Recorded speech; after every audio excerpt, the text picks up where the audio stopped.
जय श्री राम दोस्तों, स्वागत है आपका मेरे चैनल भक्ति की शक्ति में। आज हम बात करेंगे भागवत गीता के बारे में। जी हाँ, भगवत गीता के कुछ प्रसिद्ध और अनमोल विचार हैं। आज उनके बारे में बात करेंगे और एक एक करके उन्हें आपको बताते हैं। तो चलिए नाम लेकर आज का पाठ शुरू करते हैं। तो नाम लीजिए, जय श्री राम, जय श्री राम, जय श्री राम। भगवान श्री कृष्ण की जय हो।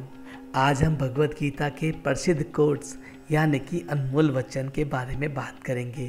श्री भगवान कृष्ण के द्वारा ये उपदेश महाभारत की कुरुक्षेत्र रणभूमि में अर्जुन को दिए गए थे।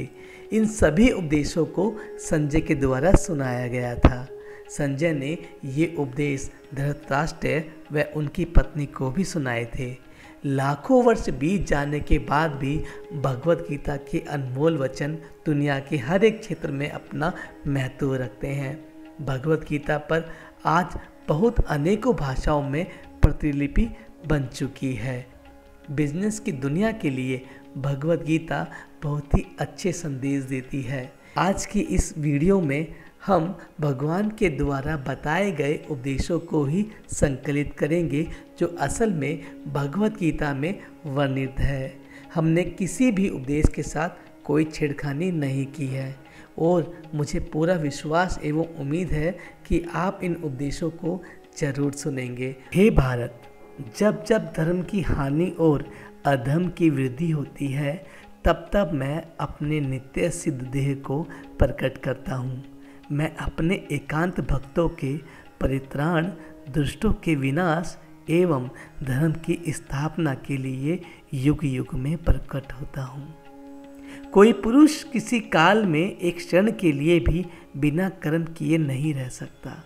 सभी पुरुष स्वभाव से उत्पन्न राग, द्वेष आदि गुणों के अधीन होकर कर्म में प्रवृत्त होते हैं।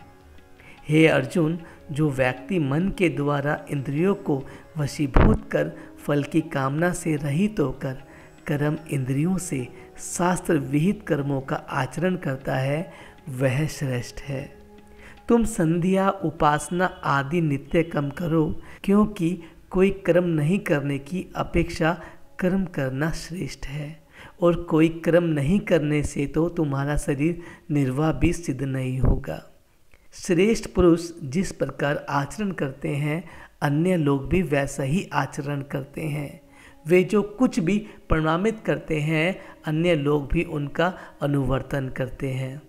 जिस प्रकार से मनुष्य पुराने वस्त्रों को त्याग कर दूसरे नए वस्त्रों को ग्रहण करता है, उसी प्रकार जीव आत्मा भी पुराने शरीर को त्याग कर नए शरीर को धारण करती है। जिसने जन्म ग्रहण किया है उसकी मृत्यु निश्चित है और मृत व्यक्ति का जन्म भी निश्चित है। अतः इस अपरिहार्य विषय में तुम्हारा शोक करना उचित नहीं है। दुर्योधन आदि महारथी तुम्हें भययुक्त होकर युद्ध से पलायन करने वाले समझेंगे। अतः जिनके निकट तुम इतने दिनों तक बहुत सम्मानित हुए हो वे ही तुम्हें तुच्छ समझेंगे।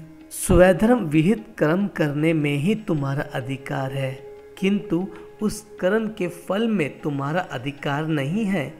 तुम स्वयं को ना तो कर्म के फल का कारण मानो और ना ही कभी कर्म के नहीं करने में आसक्त हो।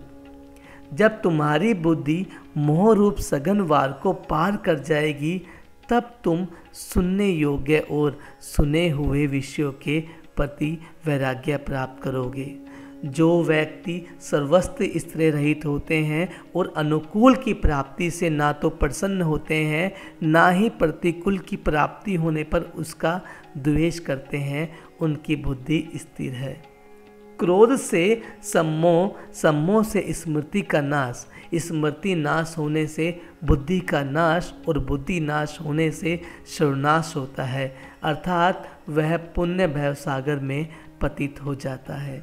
तुम अनासक्त होकर निरंतर कर्तव्य कर्म का आचरण करो, क्योंकि अनासक्त होकर कर्म का आचरण करने से पुरुष मोक्ष प्राप्त करता है।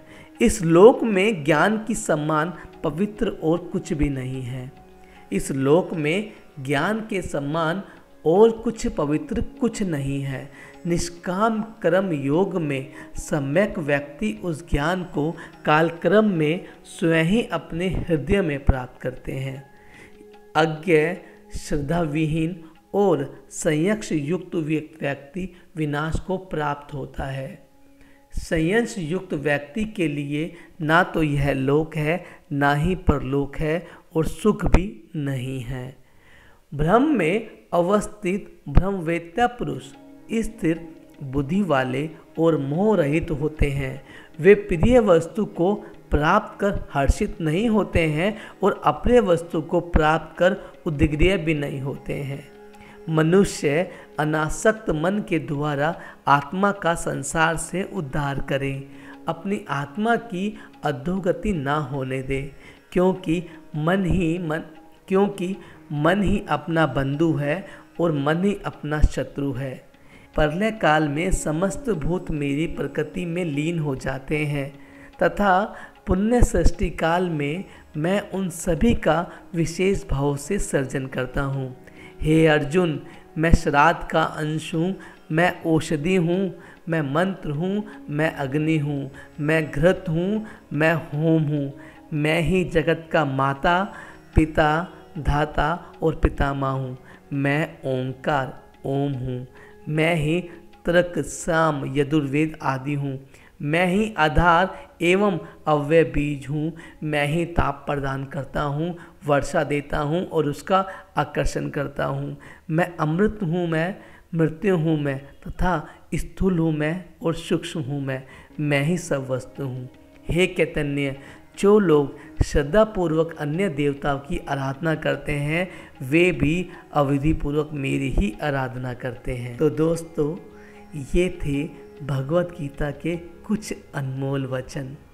आशा करता हूँ ये आपको आपके जीवन में काफ़ी सहायता देने वाले वचन होंगे। ऐसे ही धर्म और कर्म की कहानियाँ और श्लोक सुनने के लिए आप मेरे चैनल पर बने रहें। अब मैं आपसे आज्ञा लेना चाहूँगा, तो नाम लेकर मुझे आज्ञा दें। जय श्री राम, जय श्री राम, जय श्री राम।